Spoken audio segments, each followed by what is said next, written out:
I bought a franchise, so a lot of people, don't know that. But I bought the rights to all of New Jersey. We started in Morrison, Somerset County, then we opened a Bergen, Passaic County book in 2004, and then an Essex Hudson Union book, and I intended on having, about 5 other books by now covering the state, but we got stuck there. What happened was we started adding more programs than just being a publisher of a guide like my competitors, and those programs take a lot of time and effort. The book is kind of simple. I think a lot of you already know about it, but there's about 75, 80 categories of information in here. We print 108,000 in Bergen and Passaic County a year, and most of the professionals in the industry use it as their own personal guide, which is a testament to what's in it.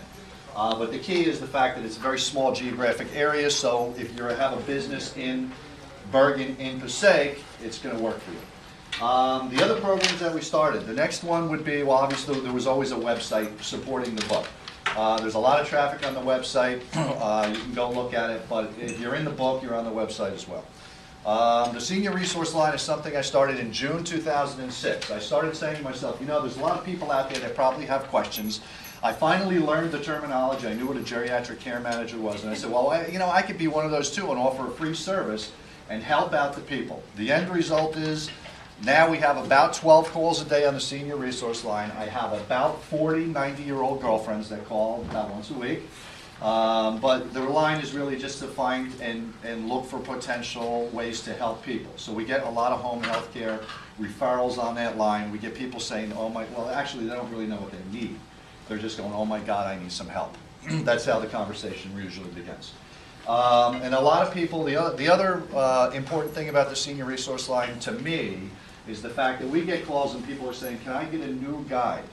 They have one from 2004 or 5 or 6 or 7. It's 2010, right? So that means that they get out there into the community and they stay there. It's not like a newspaper where you're recycling it with your next recycle date.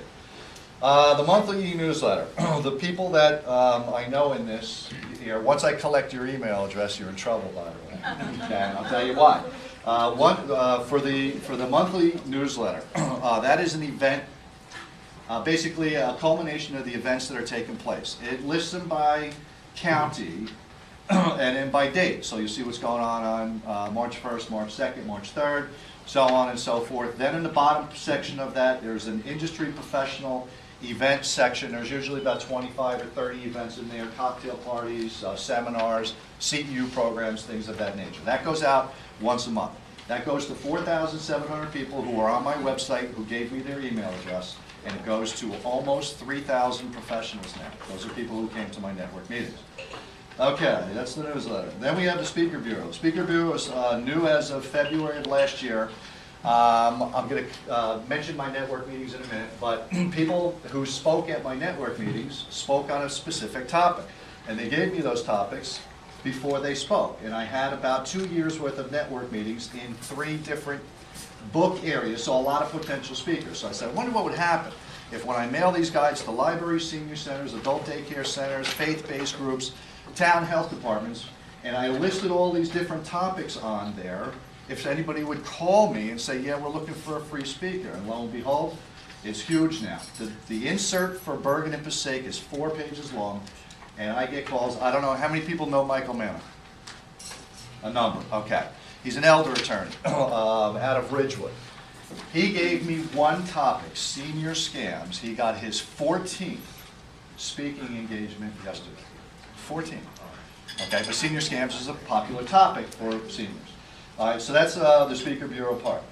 Besides that, I think I have 1 minute left. We have an e-blast program. Those are the ones where I said, you're in trouble if I get your email address. Okay, if you're in Bergen and Passaic County, you're going to see an email practically every day. I actually was in the hospital for 5 days in November. People knew I wasn't around. Why? Because they weren't getting any emails. Okay. And they were saying, Brian, are you okay? I'm not getting any freaking emails from you. So that's what goes on with the e-blast program. You need to be a participant in my marketing program to send that blast out. But if you give me your email address, or if I don't you have it and you give it to me, you're going to start seeing those events. And it's good because, right in the subject matter, you can tell where, when, and what it's about, and you can just delete it if you're not interested. If you're interested, then you open it and you see what's going on, and you can go. People expect me to be at all those events. You know, I think there was 5 events on the same day. I can't be 5 places, so I go to my own meetings, which is the next thing. I have my own network meetings monthly in each of the book areas. We get anywhere from, we had 28 in the snowstorm last Thursday, but we usually have between 60 to 100 people at the Bergen and Passaic meetings. You're all welcome to go. They're free, and you know about them via email. We have a job list that we created. A lot of people are looking for jobs, and a lot of people are looking to fill jobs. So all we do is we publish that list. It's a running list. It's only available by email now because that's also a 4-page document. Then we set up CU classes for people and help people, and anything else that you need help with, I'm available. Thank you. Good job, Brian.